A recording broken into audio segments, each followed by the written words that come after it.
오늘 하나님 말씀은 다니엘서 2장 44절에서 49절까지 말씀 보겠습니다.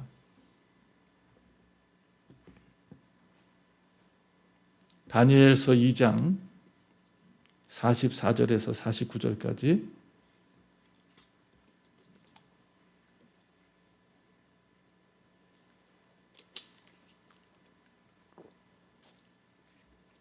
우리 말씀 한 절 한 절 교독합니다.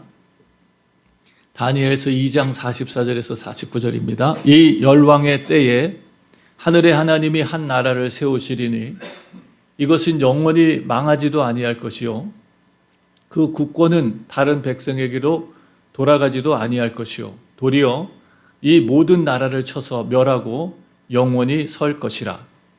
왕이 사람의 손으로 아니하고 산에서 뜨인 돌이 철과 놋과 진흙과 은과 금을 부서뜨린 것을 보신 것은 크신 하나님이 장래의 일을 왕께 알게 하신 것이라.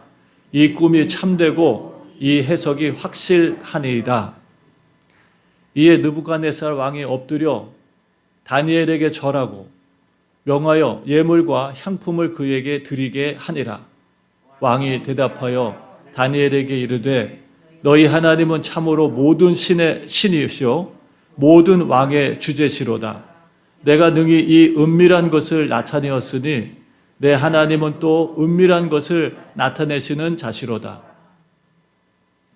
왕이 이에 다니엘을 높여 귀한 선물을 많이 주며 세워 바벨론 모든 박사의 어른을 삼았으며 49절 다 같이 왕이 또 다니엘의 청구대로 사드락과 메삭과 아벳느고를 세워 바벨론 도의 일을 다스리게 하였고 다니엘은 왕궁에 있었더라. 아멘. 할렐루야. 오늘도 하나님의 은혜와 평강이 우리 가운데 충만하기를 간절히 축원합니다. 날씨가 갑자기 쌀쌀해져서 저는 좋아요. 저는 좋은데 혹시라도 우리 어르신들은 이 환절기에 감기 조심하시기 바라고요. 건강한 한 주를 또 보내시기를 바랍니다. 우리 옆에 분들에게 인사할까요? 예, 건강한 한 주 되세요. 우리 한번 옆에 분들에게 인사하기 바랍니다. 건강한 한 주 되세요. 예, 건강한 한 주 되세요. 네, 예, 건강하세요. 예. 어이구, 얘기가 기시네요. 예. 뭐 이 세상 살면서 제일 큰 축복이 건강의 축복이 아닐까 생각합니다. 이 세상 사는 동안은, 그죠? 예, 이 세상 사는 동안은 뭐 재물을 많이 얻고 부유하게 사는 것도 큰 축복이지만 돈이 많아도 건강을 잃고 몸이 아프면 여러분 그 재산은 아무 의미가 없습니다. 오늘 저와 여러분들이 정말 이번 한 주간도 건강하게 주님 안에서 사시고 또 건강한 신앙생활 유지하시고 더 나아가서 주님 부르실 때에 기쁨으로 주님 앞에 서시는 정말 승리하는 여러분들 되시기를 다시 한번 주님의 이름으로 축복합니다. 오늘 하늘의 하나님이 한 나라를 세우시리니 라는 말씀으로 오늘 본문 말씀을 중심으로 함께 은혜를 나누고자 합니다. 다니엘은 참 불행한 시대에 태어났다라고 말씀을 드려도 과언이 아니라고 생각합니다. 다니엘이 살았던 시대는 격변하는 시대였고 항상 불안한 시대였고 미래를 예측할 수 없는 시대였어요. 정말 얼마나 많은 왕조가 바뀌었고 얼마나 많은 나라가 하루아침에 바뀌는 그런 정말 급변하는 세상 속에서 살았습니다. 더더욱 다니엘은 어려서 아직 나이가 많지 않은데도 불구하고 나라가 망해서 하루아침에 다니엘은 귀족이었죠. 귀족의 삶을 살았어요. 근데 하루아침에 노예가 되고 사람 취급받지 못하고 짐승처럼 그렇게 취급을 받는 그런 정말 전쟁 패배자로서 노예 생활을 시작하게 된 것이죠. 자, 이런 정말 어려운 시대에 다니엘이 태어났어요. 그리고 그 시대를 살아갔습니다. 많은 사람들은 하나님을 원망했어요. 그리고 또 많은 사람들은 원망할 틈도 없이 죽어갔습니다. 그리고 어떤 사람들은 하나님을 버렸고요. 유대인들 가운데 어떤 이들은 스스로 목숨을 끊었습니다. 도저히 살아갈 수 없는 세상 태어나서 너무 힘들고 어려운 현실을 맞이하니까 아무 소망이 없는 거예요. 자, 그런 시대에 다니엘이 태어나서 살았습니다. 근데 다니엘은 그런 어려운 시대에도 영적인 눈으로만이 아니라 세상적인 눈으로 봐도 성공적인 인생을 살았어요. 오늘 저와 여러분들은 오늘 다니엘서 2장 말씀을 보면서 정말 하루아침에 죽음에 내몰리게 된 다니엘, 그리고 그 3명의 친구들, 그들만의 문제가 아니었죠. 그 당시에 바벨론의 최고의 유명한 사람들이 하루아침에 다 죽음에 이르게 되는 그런 상황이 벌어졌습니다. 그것은 바로 느부갓네살이 2장 말씀 여러분 보시면 아시겠지만 꿈을 꾸고 그 꿈 때문에 잠을 못 자는 거예요. 고민이 되고 이게 도대체 무슨 꿈일까? 자꾸 그 꿈이 생각나고 그 꿈이 불안하고 그 꿈이 힘들고 어려워서 잠을 못 자고 괴로워합니다. 그래서 자기 나라에 지혜롭다는 사람들, 신령하다는 사람들을 다 불러요. 그래서 그들에게 묻죠. 요구합니다. 아니, 명령합니다. 그의 명령은 너무나 황당한 명령이었죠. 그것은 바로 자기가 꾼 꿈을 맞추고 그 꿈을 해석하라는 것이었습니다. 그러니까 그 박사들이 와가지고 다들 진짜 말이 안 되는 거예요. 꿈을 말해줘서 꿈을 해석하라 그러면 이해가 되겠는데, 아니, 꿈도 맞추고 해석도 하라 라는 얘기를 하니까 그 박사들이 황당한 거예요. 그러면서 바벨론에는 왕이 명령한 것을 이행할 수 있는 사람이 한 명도 없습니다라고 아주 과감하게 말합니다. 자, 느부갓네살은 첫째로 자기가 꾼 꿈에 대한 해석이 정말 맞는지 안 맞는지를 확인하기 위해서, 뭐 해석이 분분할 수 있잖아요. 같은 꿈을 가지고 여러 가지로 해석할 수 있잖아요. 그러나 느부갓네살 왕은 정말 그 꿈이 진짜 꿈인지를 확인하기 위해서는 자기의 꾼 꿈을 맞추라는 것입니다. 그러면 진짜 그 해석이 참 해석이다라고 인정해 주겠다는 거예요. 근데 이것을 누가 맞힐 수 있겠습니까? 자, 왕은 돌변해서 이제 모든 박사들을 죽이라 그럽니다. 뭐 신령하다고 말만 하고 실제로는 그렇지 않은 박사들을 다 죽여라 라고 명령을 합니다. 그래서 왕의 시위대장이 나가서 이제 박사들을 다 찾아서 죽이게 되는, 자, 그 가운데 바로 다니엘과 3명의 친구들이 함께 죽게 된 것입니다.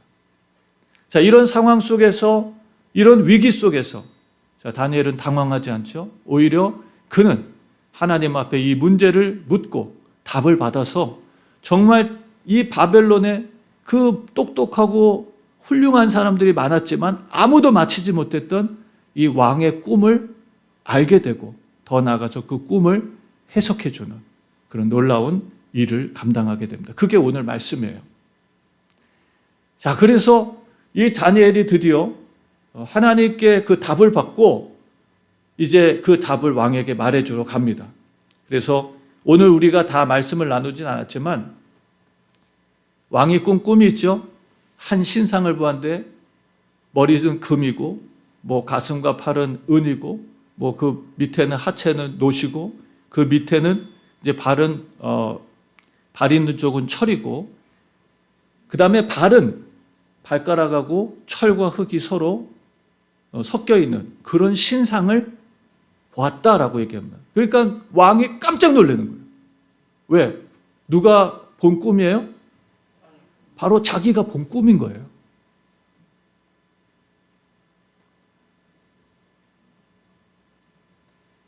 다니엘도 그 꿈을 꾸고 싶은 모양이네. 눈을 싹 감고 있는 거 보니까. 아니, 저기 나갔구나. 아니, 요셉이었구나. 미안해. 자, 깜짝 놀란 거예요. 꿈을 맞춘 이 다니엘을 보면서 깜짝 놀랐습니다. 자기가 말해준 적이 없는데, 다른 박사들은 죽인다 그랬는데도 못 맞췄는데 다니엘은 맞춘 거예요. 깜짝 놀랐죠. 그리고 그 꿈에 대한 해석을 합니다. 자, 앞으로 이 세상이 어떤 세상으로 진행될 것인가를 하나님께서 느부갓네살 왕에게 알려주셨다는 거예요. 자, 금과 같이 빛나는 나라, 은과 같이 빛나는 나라, 또 놋과 같이 빛나는 나라, 또 철같이 강력한 나라. 그러나 마지막에는 서로 섞이지 않는 철과 흙의 나라가 세워져서 하나님께서 뜨인 돌로 그것을 다 무너뜨리고 오늘 말씀처럼 하늘의 하나님이 한 나라를 세우신다라는 말씀으로 역사가 흘러갈 것입니다. 라는 얘기를 한 거예요. 여러분, 우리는 이 말씀을 이렇게 쉽게 지금 받아들이고 있지만 이 말씀은 우리가 이 말씀을 들을 때 우리도 좀 전율을 느껴야 됩니다. 이 느부갓네살이 깜짝 놀래가지고 다니엘 앞에 무릎을 꿇고 절하는 그의 그 모습 속에서 절하는 모습을 보게 되는데 아무튼 하여튼 이 역사는 정해져 있는 거예요. 역사가 사람들이 막 움직여서 뭐 해내고 그러는 게 아니라 하나님이 정하신 때에 하나님의 정하신 뜻대로 역사가 움직여가고 있습니다. 그래서 세상 나라를 누가 다스리고 있어요? 사람이 움직이는 게 아니에요. 하나님이 다스리고 있습니다. 하나님께서 세상 나라를 다스리시고 그 세상 나라 속에 우리가 있어요. 그러면 세상 나라만 하나님이 다스리십니까? 누구도 하나님 다스리세요? 우리도 하나님이 다스리시는 거예요. 우리의 인생도 여러분 하나님이 다스리시는 인생을 살아가고 있는 거예요. 그래서 가장 행복한 인생이 뭐라 그랬죠? 하나님의 뜻을 알고 그 뜻에 순종하며 살아가는 인생이 가장 행복하고 가장 의미 있고 가장 아름다운 인생이 된다고 말씀드렸잖아요. 그 하나님의 뜻에 역행해 가면 지금은 좋은 것 같아도 결국은 망해요.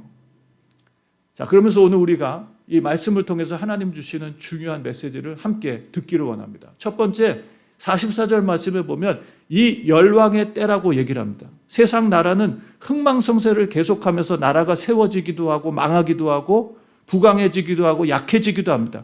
왕들이 서기도 하고 죽기도 해요. 이런 역사들이 계속 움직여가고 있어요, 세상은. 근데 그 열왕의 때, 열왕의 시간, 이것을 하나님이 보실 땐 하루같이 느껴지시는 거예요. 베드로가 1000년을 하루같이, 하루를 1000년같이 여기신다는 하나님의 말씀처럼 영원한 하나님의 시간대에 봤을 땐 세상 나라의 시간은 하루 같은 거예요.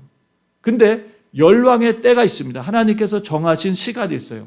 열왕들이 세상을 움직여가는 것처럼 보이는 시간이 있어요. 그런데 이 세상, 열왕이 다스리는 세상의 특징은 무엇입니까? 다니엘서 2장 31절과 40절 말씀에 보면 이 세상 나라가 움직이는 특징이 있는데 그것은 두려움과 파괴입니다. 이 세상 나라가 세워지기 위해서는 무슨 일을 하느냐? 두려움과 파괴를 통해서 나라를 세워요. 그래서 러시아가 지금 우크라이나를 공격했잖아요. 침공했잖아요. 자기들의 힘을 가지고 우크라이나를 뺏어서 자기들이 갖고 싶은 것을 가지려고 힘으로 무력으로 여러분 도발했잖아요. 많은 사람들이 지금 죽어가고 있습니다. 두려움과 공포와 파괴로. 근데 우크라이나는 또 목숨 걸고 우리가 죽을 때까지 한번 싸워보겠다 그러고서 지금 맞서고 있습니다.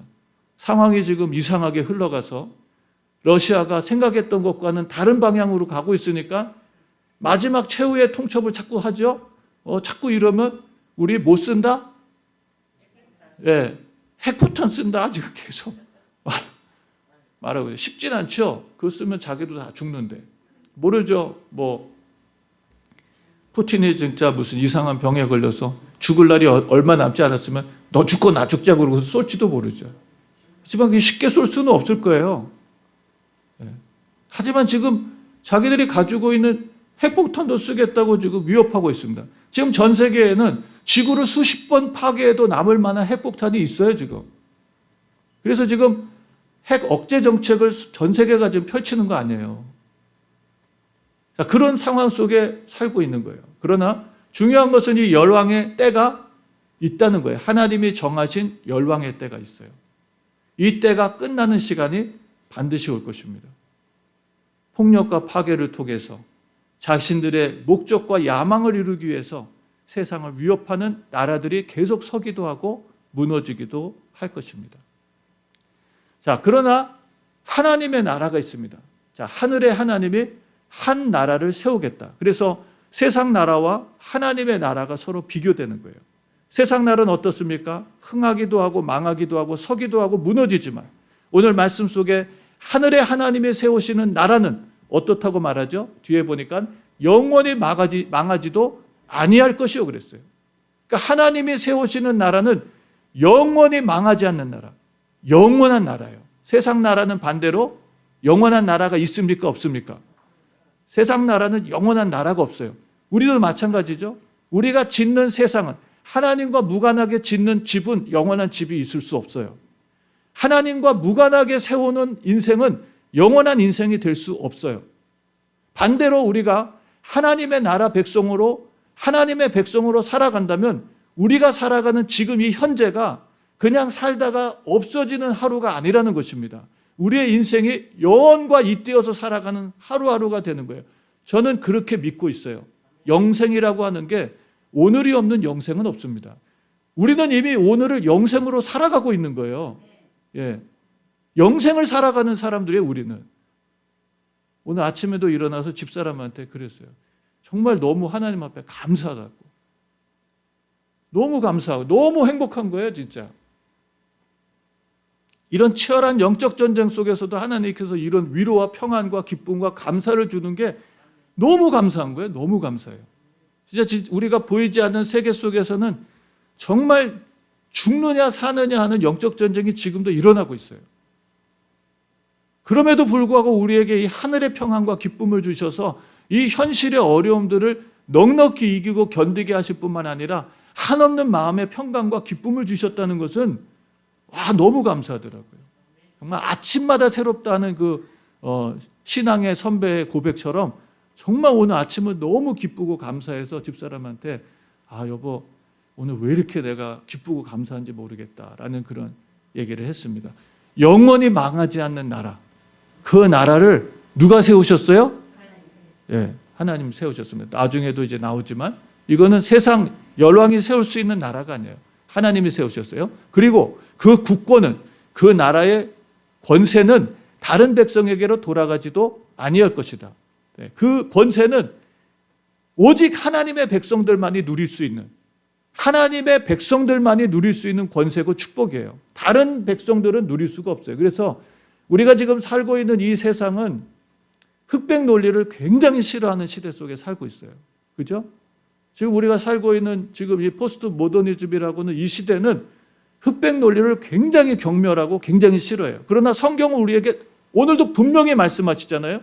열왕이 있고 열왕의 세계와 나라가 있고 하나님이 세우시는 하나님의 나라가 있다라고 말씀해 주십니다. 그리고 이 나라 두 개의 나라는 섞일 수 있나요? 없나요? 이 두 개의 나라는 절대로 섞이지 않습니다. 이 두 개의 나라는 세상의 나라와 하나님의 나라는 절대로 섞이지 않아요. 그러니까 이런 얘기를 하면 일단 사람들의 마음이 다치는 거예요. 흑백 논리, 또 참과 거짓, 청색, 백색 또 나누네. 세상은 이렇게 가도 저렇게 가도 다 하나님 만난다고 얘기해야 마음을 여는데 성경은 전혀 그렇게 말해주질 않아요. 우리에게 너무 선명하게 말씀해 주십니다. 그리고 결론을 볼게요. 결론을. 자, 이 모든 나라를 쳐서 멸하고 영원히 설 것이다 라고 말씀하십니다. 그 세상의 흥망성쇠를 왔다 갔다 하면서 올라갔다 내려갔다 살았다 죽었다 흥했다 망했다 하는 이 역사가 계속 되는 과정 속에서 여러분 그 모든 폭력과 두려움을 통해서 세상을 거머쥐고 세상을 움직여가려고 했던 그 나라들이 여러분 하나님이 세우시는 나라에 의해서 철저하게 무너진다는 거예요. 철저하게 무너진다. 폭력과 두려움보다 더 강력한 힘이 있어요. 폭력과 두려움, 세상이 움직여가는 이 힘의 원리. 왜 사람들이 돈을 많이 가지려고 할까요?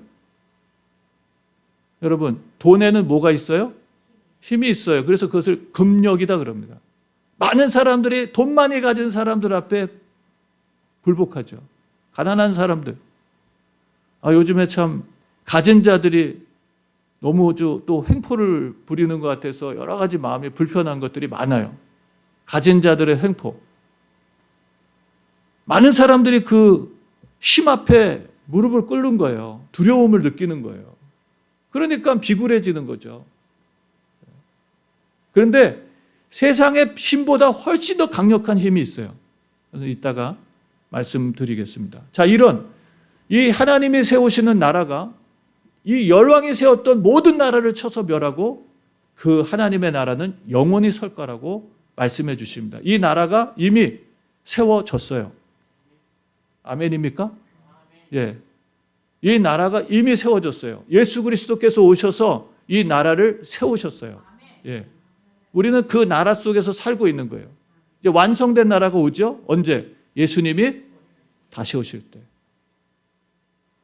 우리는 이 과도기에 지금 서 있기 때문에 때로는 좀 힘도 들고 어렵기도 하고 좀 부담도 들고 그런 시간을 지금 우리가 거치고 있는 거예요. 그러나 이 시간이 완전히 종식되고 끝나고 주님 말씀하신 것처럼 영원한 하나님의 나라, 어느 누구도 위협할 수 없고 뺏을 수 없고 어느 누구도 그 나라를 뒤집을 수 없는 완전한 승리의 나라가 이제 오고 있습니다. 저는 가까이 왔다고 생각해요.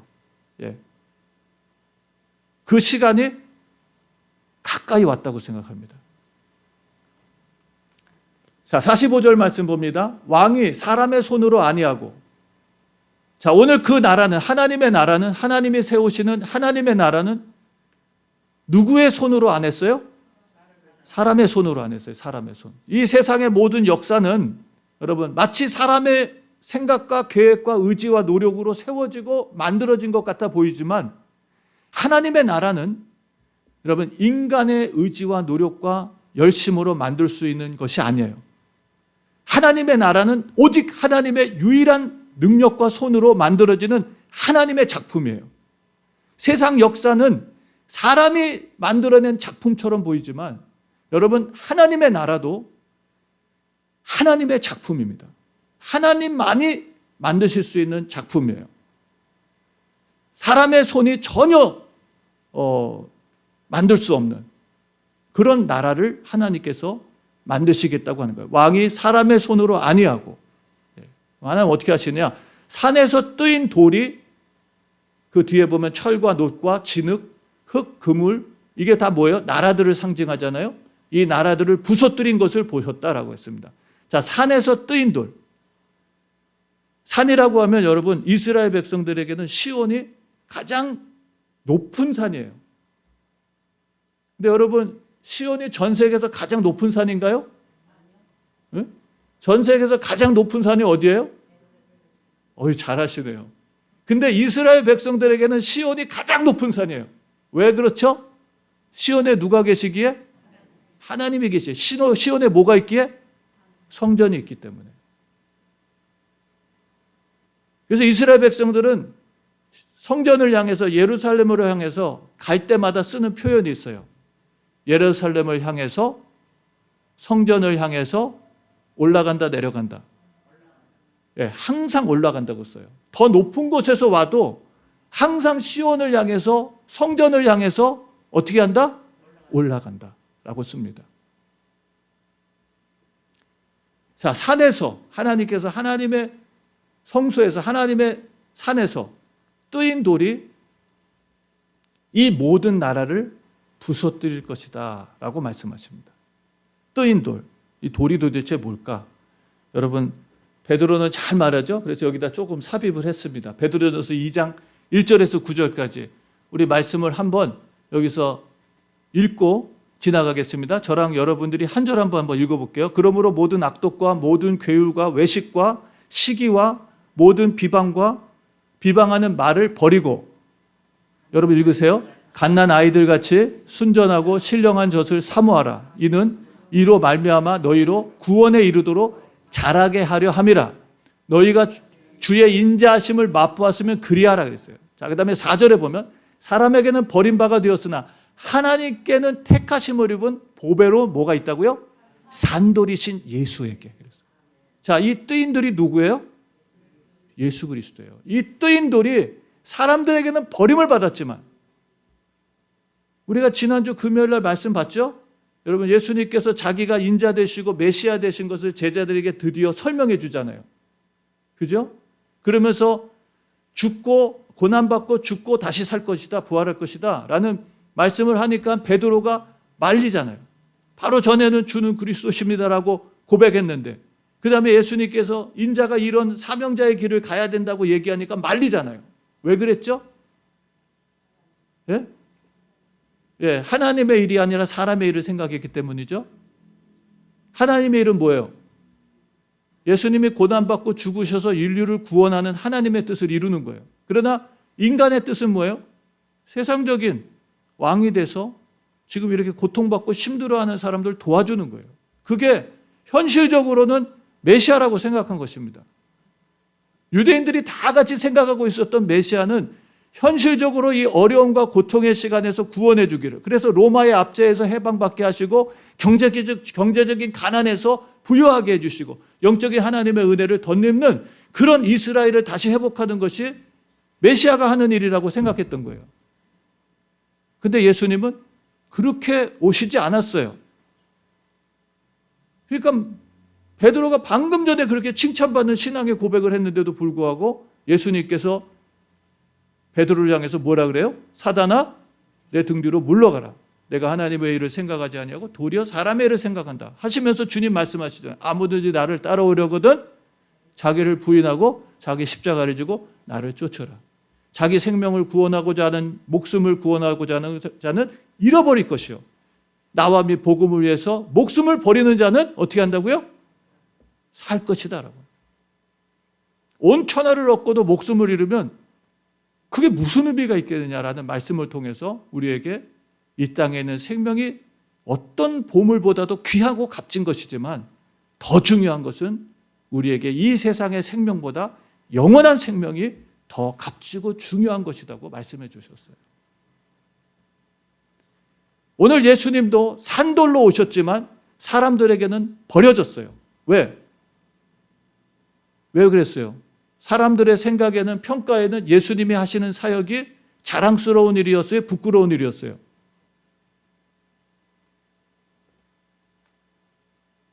예수님께서 십자가에서 고난받고 죽으시는 것이 자랑스러운 일이에요? 부끄러운 일이에요? 여러분, 주를 위해서 가난해지는 게 자랑스러운 일이에요? 부끄러운 일이에요? 여러분, 주를 위해서 좋은 차를 타지 않고 더 자기 낮은 차를 타는 게 자랑스러운 일이에요? 부끄러운 일이에요? 친구들은 더 화려하고 좋은 차를 타는데 나는 그거보다 더 낮은 차를 타는 게, 난 얼마든지 살 수 있는데, 얼마든지 누릴 수 있는데, 얼마든지 할 수 있는데 낮은 것을 하는 게 자랑스러운 거예요? 부끄러운 일이에요? 여러분들은 대단하신 분들입니다. 저는 이번에 5060 목회자 모임에 가서 그 얘기를 했어요. 저는 참 이게 힘들다.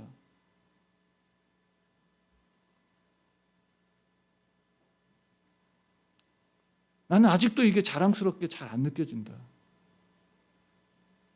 사람들에게 외적인 비교를 자꾸 하려고 하지, 정말 영적인 비교, 내가 하나님의 정말 값진 것을 가졌기 때문에 세상 것으로 인해서 비교하지 않고 오히려 내가 주를 위해서, 복음을 위해서 낮아지고 가난해지고 힘들어하는 것을 자랑할 수 있는 단계까지는 내가 아직 못 이뤘다. 나 그렇게 되고 싶어서 하나님 앞에 지금도 기도하고 있다. 그 얘기했어요.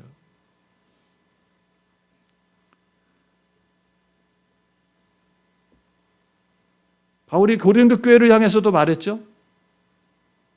십자가의 도가 멸망당하는 자들에게는 여러분 미련에만 보인다 그랬잖아요. 미련해 보인다. 그러나 구원을 얻은 하나님의 백성들에게는 십자가의 도가 어때요? 하나님의 능력이라고. 똑같은 십자가를 보는데도 어떤 이들에게 부끄럽고 미련에만 보이는데 어떤 이들에게 그게 하나님의 능력인 거예요. 제자들이 여러분 복음 때문에, 주님 때문에 매를 맞고 버림받고 그랬을 때 제자들이 비통해했나요? 슬퍼했나요? 좌절했나요? 성경에 보니까, 사도행전 4장 말씀에 보니까 제자들이 매 맞고 나오면서 기뻐했다 그랬어요. 그리스도와 함께 고난에 동참한 것으로 인해서 자랑스럽게 여겼다 그랬어요. 우리는 오늘 무엇을 비교하며 살고 있나요? 내가 가진 차를 통해서 비교하고 살고 있는 한국에 그렇잖아요. 좋은 차 타고 호텔에 가면요, 벨보이들이 대접이 달라요. 서로 와가지고 문 열어주고요. 그럽니다. 근데 깡통차 싸구려 차 타고 가면요, 벨보이들이 오지도 않아요. 네가 알아서 파킹해 그러면. 근데 그게 고린도 교회도 있었잖아요. 부자들이 오면은 그냥 막 사람들이 와가지고 그러니까 오늘날 그럴 거예요. 막 벤츠 타고 오고 뭐 무슨 아주 비싼 차 타고 오면 사람들이 막 가가지고 문 밖에서부터 환영하는 거예요. 근데 다 찌그러져 가는 차 타고 오면은 여러분 사람들 나와서 인사도 안 하는 거예요. 그런 거죠. 그럼 어떻게 생각하세요?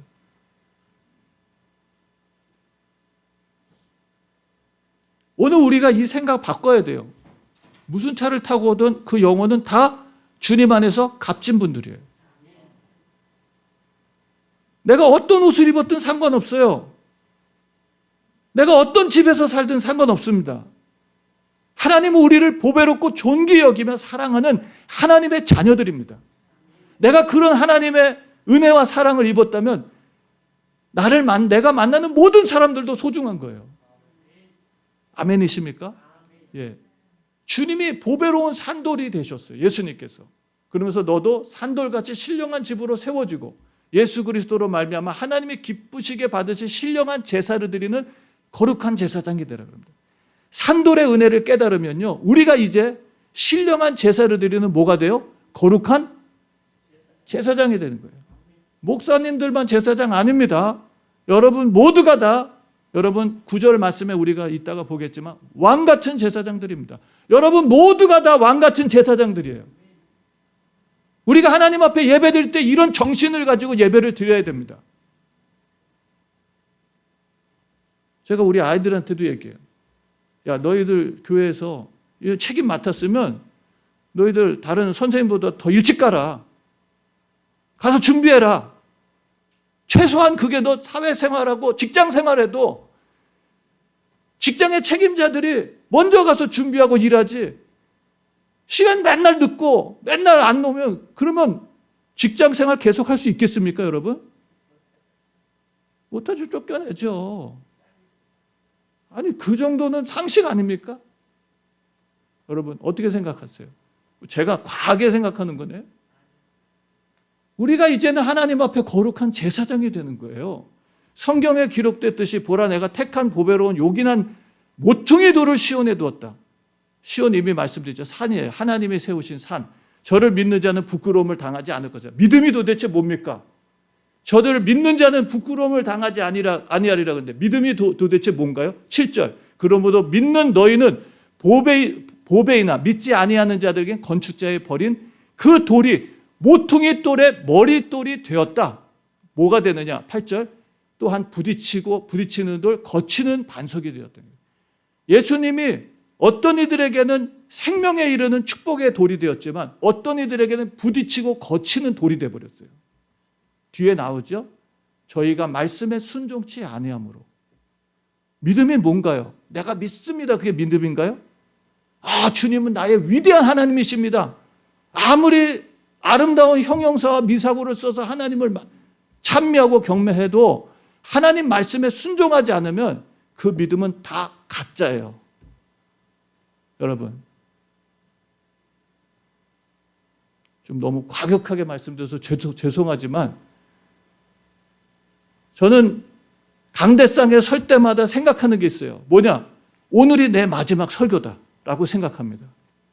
어쩌면 여러분과 제가 만날 수 있는 마지막 시간일지 몰라요. 제가 깨달은 제가 만난 주님을 전해야 돼요. 저는 욕을 먹든 미움을 받든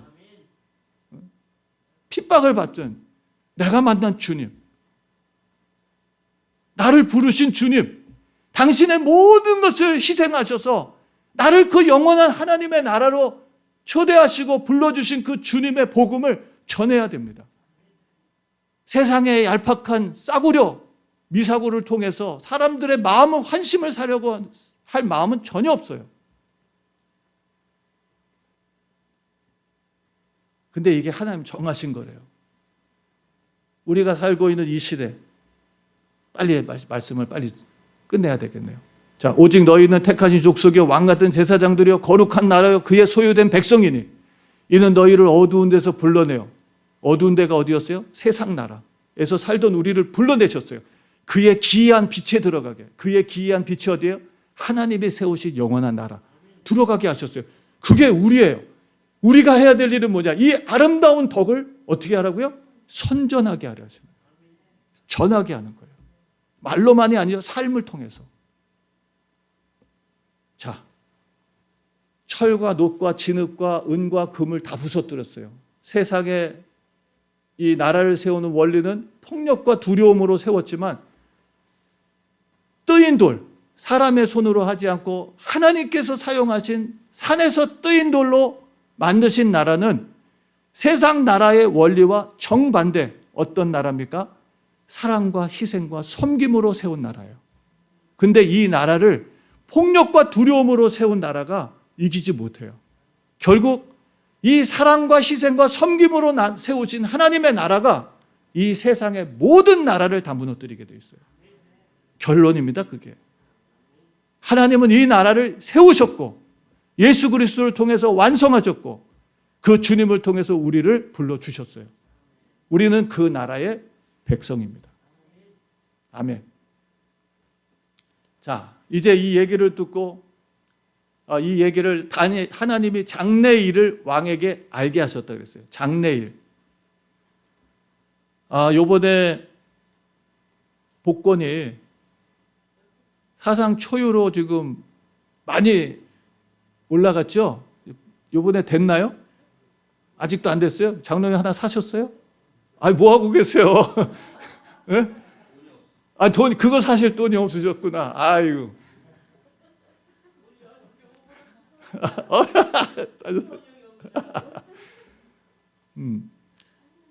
여러분, 장래 일을 안다는 것은 이게 지금 우리가 여러분 그 복권 번호를 알 수만 있다면 어떻게 되겠어요? 대박 나는 거죠. 대박 나는 거. 그런 복권이 좀 당첨돼가지고 우리 교회도 페이먼 다 하고 좀 더 어려운 곳에다 좀 보내고 그러면 얼마나 좋을까. 자, 그런데 하나님께서는 이 땅에서 우리가 정말 풍요롭게 사는 정도의 비밀이 아니라 영원한 영광의 비밀을 가르쳐 주셨어요. 이게 오늘 말씀이에요. 네. 장래 일을 알게 하셨다. 그리고 이 꿈은 참되고 그 해석이 확실하다. 여러분, 이 꿈이 참되고 그 해석이 확실하죠? 지금 느부갓네살 왕이 그 꿈을 꾸고 모든 자기 나라의 그 당시에 최고의 나라였거든요. 그 나라의 최고로 똑똑한 사람들 다 불러가지고 이거를 맞추라 그랬는데 못 맞췄어요. 그래서 다 죽이란 그런 것입니다. 저것들이 다 신령하다, 그게 다 가짜야. 그래서 다 죽이라 그런 거예요. 근데 다니엘이 이거를 맞췄어요. 다니엘이 아주 자신 있게 말합니다. 이 꿈은 참되다. 지금 느부갓네살이 왕이 그 꿈 속에 본 신상은 하나님께서 장래일을 보이기 위해서 보여주신 하나님의 참된 꿈입니다. 맞습니까? 틀립니까? 맞습니다. 지금 다니엘을 통해서 그걸 증명해 주는 거예요. 그 다음에 이 해석은 확실하다 그랬어요. 자, 꿈을 맞춘 다니엘이 이 해석도 맞추는 거예요. 그의 해석을 의심할 수가 없어요. 꿈을 맞췄기 때문에. 무슨 말씀인지 아시겠죠? 지금 이 꿈은 하나의, 여러분 어떤 한 사람 개인의 지금 개꿈이 아니라 하나님께서 장래일을 보여주시는 거예요. 근데 놀라운 것은 여러분, 오늘 이 말씀 속에서 오늘 우리가 이 꿈을 같이 지금 공유하게 됐다는 거예요. 무슨 말씀인지 아시겠어요? 오늘 우리가 이 비밀을 알게 됐다는 거예요. 우리가 이제 참되고 확실한 장래일을 우리가 같이 알게 됐다는 거예요. 이건 지금 복권 번호를 아는 것보다 1000배, 10,000배, 아니 비교할 수 없을 정도로 정말 가치 있는 비밀을 알게 된 거예요. 여러분 대박 나신 겁니다, 진짜. 우리가 대박 난 거예요, 지금. 자, 이 얘기를 하니까 46절 같이 읽어볼까요? 한번 46절 같이 읽습니다. 시작. 이에 느부갓네살 왕이 엎드려 다니엘에게 절하고 명하여 예물과 향품을 그에게 드리게 하니라. 이건 여러분 자기의 신상에게 절하는 모습이에요.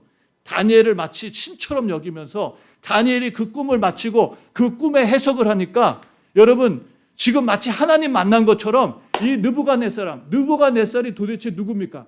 교만해질 대로 교만한 사람 아닙니까? 그럴 수밖에 없는 사람 아니에요? 세상의 모든 권력과 힘과 능력을 다 가진 사람 아닙니까?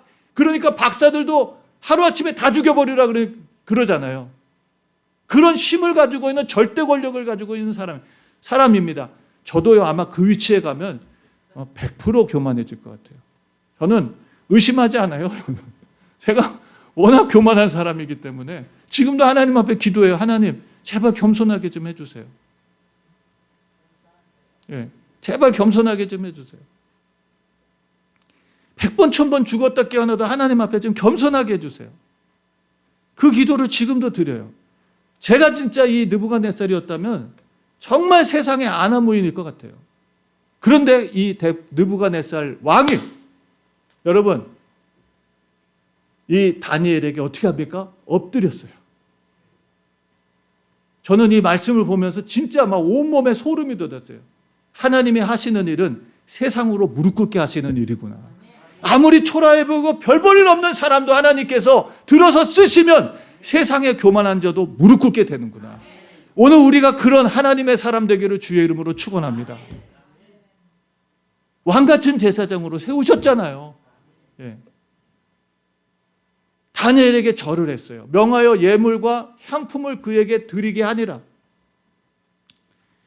어떤 사람들은 이제 여기에 뭐가 꽂히느냐, 예물과 향품에 꽂히는 거예요, 사람. 야, 나도 이렇게 해가지고 정말 세상에 뭐 좀 한번 가져봤으면 좋겠다. 다니엘이 이거 초월한 사람입니다. 뭐 말씀드릴 필요도 없을 것 같아요. 자, 47절 왕이 대답하여 다니엘에게 이르되 너희 하나님은 참으로 모든 신의 신이요 모든 왕의 주제시로다. 이게 누가 지금 고백하는 거예요? 하나님을 믿는 신앙인이 고백하는 것입니까? 유대인이 고백하는 것입니까? 그리스도인들이 고백하는 것입니까? 전혀 하나님을 모르는 사람이 여러분 하나님을 향해서 뭐라고 고백합니까? 하나님은 신 중의 신이요 왕 중의 왕이시다라고 말합니다. 누구를 통해서 이 일이 일어났나요? 다니엘은 누군가요? 하나님의 사람. 자, 그가 말하죠. 내 하나님은 또 은밀한 것을 나타내시는 자다라고 말합니다. 뭐 그 뒤는 여러분 생략하고 하도록 하겠습니다. 다니엘을 높였어요. 모든 박사의 어른을 삼으셨어요. 또 다니엘의 청구대로 세워 사드락 메삭 아벳느고를 세워서 바벨론 도의 일을 다스리게 했어요. 사랑하는 성도 여러분, 오늘 우리가 말씀을 통해서 우리도 이 시대의 왕 같은 제사장으로 세움 받았죠? 저만 왕 같은 제사장 아니죠? 여러분 한 분 한 분이 왕 같은 제사장이시죠? 하나님이 그런 권세를 주셨죠? 내가 권세 갖고 싶다고 가져지나요? 아닙니다. 하나님이 주셨습니다. 주님이 주신 거예요. 내가 갖고 싶다고 가진 게 아니라 내가 왕 같은 제사장 되고 싶다고 제사장 된 게 아니라 다니엘이 자기가 원해서 된 게 아니라 하나님이 어떻게 하셨어요? 주셨다는 거예요. 오늘 우리도 이 시대 혼란스러운 시대를 살아가고 있습니다. 제가 처음에 말씀드릴 때 다니엘이 격변의 시대, 혼란의 시대, 정말 미래를 예측할 수 없는 불안한 시대를 살았어요. 다니엘은 우리보다 훨씬 더더욱이 여러분 다니엘이 살았던 많은 그의 인생을 거의 40% 이상 아니죠, 한 80% 이상 살았던 나라는 어디였습니까? 하나님을 대적하고 반대하는 이방 나라에서 살았어요. 오늘날 우리의 얘기로 한다면 저 정말 중동 어디서 예수님 얘기하고 복음 얘기하면 정말 어느 순간 사로잡혀서 죽임을 당할 수 있는 그런 곳에서 신앙생활을 했다는 거예요. 제가 무슨 과하게 얘기하는 거 아닙니다. 나중에 이제 이 말씀 뒤에 보면 사드락 메삭 아벳느고도 절하지 않았다고 풀무불에 잡혀가잖아요. 다니엘도 하나님 앞에 기도했다고 그가 얼마나 성전을 사모했습니까? 교회 가고 싶어서 정말 오늘날로 얘기한다면 교회 가고 싶어서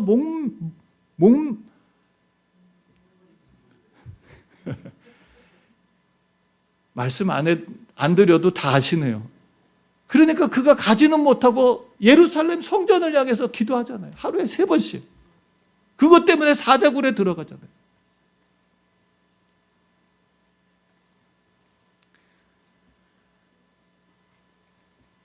진짜 어려운 시대에 살았어요. 그런데 다니엘을 보면 정말 형통한 삶을 살았어요.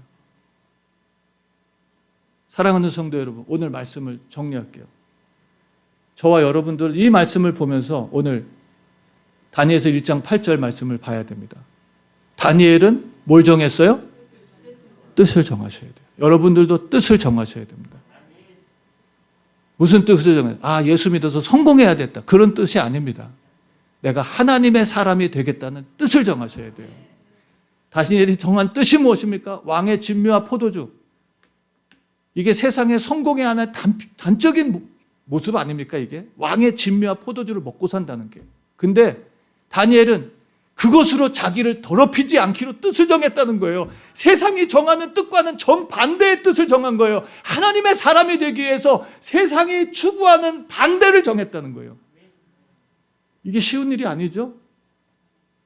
더군다나 그가 살고 있던 그 환경 속에서, 짐승처럼 살고 있던 그 환경 속에서 유일하게 벗어날 수 있는 기회가 찾아왔는데도 불구하고 그는 뜻을 정했어요. 뭐로? 하나님의 사람이 되기로. 세상 왕의 진미와 포도주에 자기를 더럽히지 않겠다고 뜻을 정했습니다. 그랬더니 어떻게 했어요? 9절 읽습니다. 9절 시작. 하나님이 다니엘로 환관장에게 은혜와 긍휼을 얻게 하신지라. 하나님 누구를 도와주세요? 뜻을 정한 사람을 도와주십니다. 여러분도 뜻을 정하셔야 돼요. 설명 안 드리겠습니다. 여러분, 뜻을 정하시기 바랍니다. 두 번째, 여러분, 우리가 하나님께 뜻을 정하고 살아간다고 모든 게 다 잘 되는 게 아니에요. 위기가 찾아올 수 있고 문제가 찾아올 수 있어요. 세상 사람들에게만 위기와 문제가 찾아오지 않아요. 세상 사람들에게 위기와 문제가 찾아온다면 그 위기와 문제는 예수 믿는 우리들에게도 반드시 찾아옵니다. 바벨론의 모든 박사가 죽게 되니까 다니엘과 세 친구도 어떻게 됐어요? 죽게 되잖아요. 지금 전 세계가 경제 공황과 위기 속에 빠졌어요. 이 위기와 어려움들은 세상 사람들의 문제만인가요? 여러분들은 괜찮으신가요? 교회가요, 작년하고 금년하고 이자만 2,000불이 더 늘어났어요. 진짜 지금 우리 같이 진짜 한 달 헌금으로 한 달씩 살아가는 우리 교회, 지금 이게 죄송합니다. 흥분하지 말아야 되는데. 근데 저는 이 시간이 기회라고 생각해요. 여러분, 불안하고 두려워할 때가 아니라 지금이야말로 하나님 앞에 뜻을 정하고 하나님 앞에 우리의 믿음을 드릴 시간이라고 생각해요. 내가 하는 게 아니잖아요. 누가 하세요? 하나님이 하시잖아요.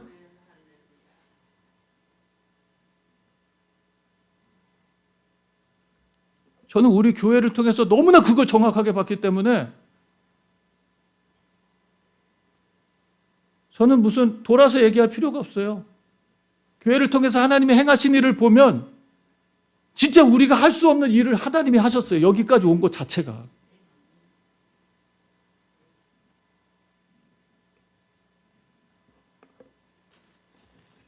나중에 제가 지금 치리 목사로 지금 사역하고 있는 그 교회에 대한 얘기를 좀 나중에 좀 드리겠지만 그 교회는요, 우리보다 헌금도 더 많고요.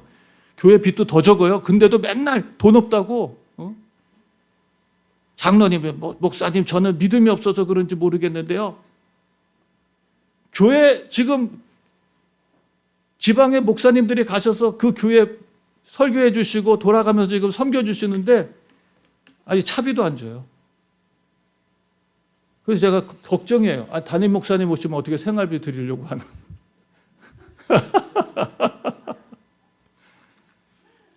제가 장로님한테 그랬어요. 장로님, 제발 그런 얘기 하지 마세요.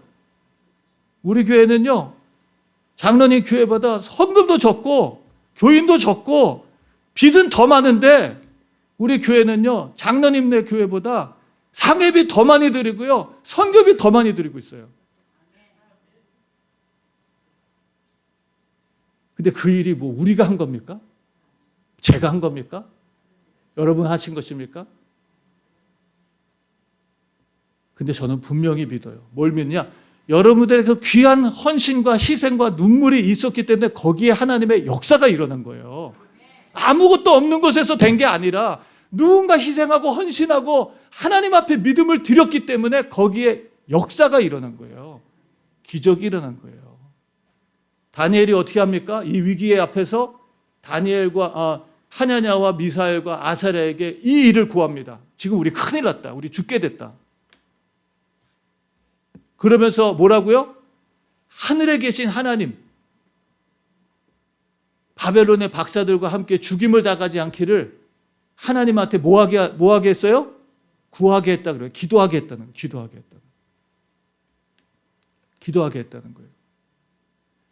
여러분, 하나님 앞에 뜻만 정하는 것으로 끝이 아닙니다. 우리는 위기의 순간 앞에서 하나님 앞에 합심해서 기도해야 돼요. 믿음의 사람들에게 이 위기를 함께 나누고 이 가운데서 하나님의 구원의 역사가 일어나도록 기도해야 됩니다. 예. 여러분, 우리 가운데 병든 자들도 있어요.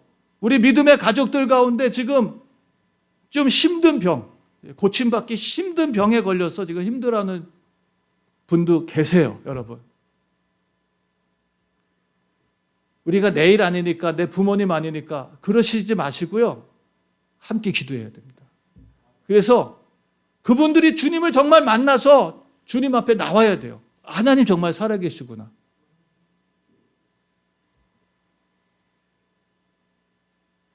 기도했더니 하나님께서 이 은밀한 것을 밤에 이상으로 다니엘에게 나타내 보이며 다니엘이 하늘에 계신 하나님을 찬송했다. 사랑하는 성도 여러분, 지금도 하나님은 똑같이 일하고 계십니다. 하나님은 구하는 자에게 응답하십니다. 안 구하는 자에게 응답?